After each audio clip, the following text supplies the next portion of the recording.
Hello friend, जैसे कि हमने लास्ट बिट देखा था Newton's universal law of gravitation में, जिसमें हमने देखा था force is directly proportional to the product of their masses, inversely proportional to the square of the distance between their. So हमें आज एक्सप्रेशन देखना है कि जो फोर्स है inversely proportional to the square of the distance between their, तो उसको prove expression कैसे है उसका प्रूव करना है। ओके तो जैसे कि आज हम देखेंगे यूनिफॉर्म सर्कुलर मोशन और the magnitude of the centripetal force. So किसी भी, जैसे हम सब जानते हैं सेंट्रीपिटल फोर्स के बारे में। अगर हमें किसी भी अगर कोई ऑब्जेक्ट सर्कुलर मोशन में घूमता है तो उस ऑब्जेक्ट को सेंटर की ओर अट्रैक्ट करने के लिए जो फोर्स लगती है उससे हम क्या कहते हैं, सेंट्रीपिटल फोर्स कहते हैं। और उसी प्रकार यूनिफॉर्म सर्कुलर मोशन में भी किसी ऑब्जेक्ट को अगर सेंटर की ओर अट्रैक्ट करना है, अगर वो सर्कुलर मोशन में घूम रहा है और उसे सेंटर की ओर अट्रैक्ट करना है, तो उस फोर्स को क्या कहेंगे हम, सेंट्रीपिटल फोर्स। तो यहाँ पर एक डेफिनेशन है friends, the uniform circular motion is a possible only when the object is a constantly acted upon by a force directed toward the centre of the circle. This force is called as a centripetal force. जिस प्रकार uniform circular motion में भी कोई object अगर घूमता है तो उस ऑब्जेक्ट को सेंटर की ओर अट्रैक्ट करने के लिए जो फोर्स लगेगी उस फोर्स को हम कहेंगे सेंट्रीपिटल फोर्स। यहाँ पर एक डायग्राम है, जिस प्रकार यूनिफॉर्म सर्कुलर मोशन में कोई ऑब्जेक्ट घूम रहा है, हम मानकर चलते हैं वो सपोज यहाँ पर एक पॉइंट है, वो एक प्लैनेट है और सेंटर पर है सन है। तो प्लैनेट सन के चारों ओर घूमता है और सपोज उसका मास यम है, स्पीड कांस्टेंट स्पीड v है और r उसका डिस्टेंस है प्लैनेट फ्रॉम द सन। और वहाँ पर जो फोर्स क्रिएट हो रही है वो सेंट्रीपिटल फोर्स है। मीन्स कि वो ऑब्जेक्ट को क्या कर रहा है, अट्रैक्ट कर रहा है सेंटर की ओर, मतलब कि सेंट्रीपिटल फोर्स वहाँ पर क्रिएट हो रही है। तो यहाँ पर वैल्यू क्या रहेगी सेंट्रीपिटल फोर्स की, F is equal to M we square upon r.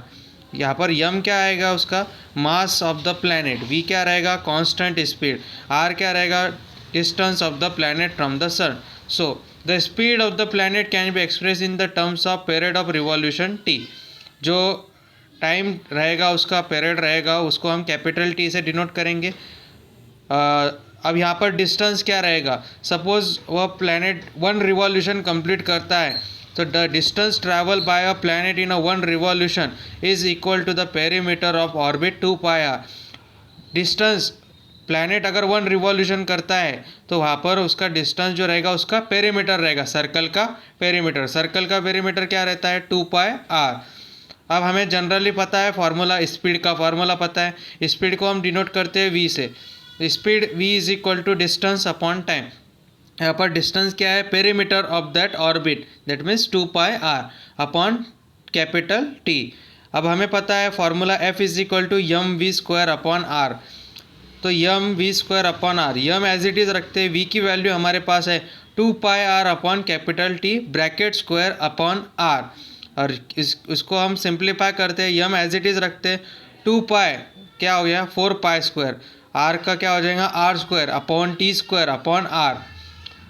1 r get cancel तो वैल्यू क्या बचेंगे, F is equal to 4 pi square m r upon T square into, अब यहाँ पर multiply and divide by r square में करता हूँ अगर, तो into r square upon are square.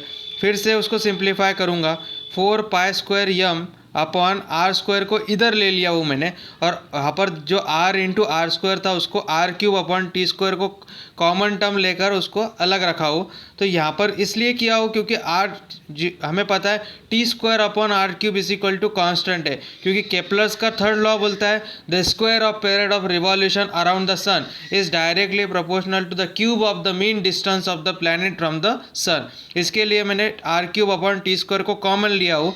According to the Kepler's third law the T square upon R cube is equal to K which is a mean is constant.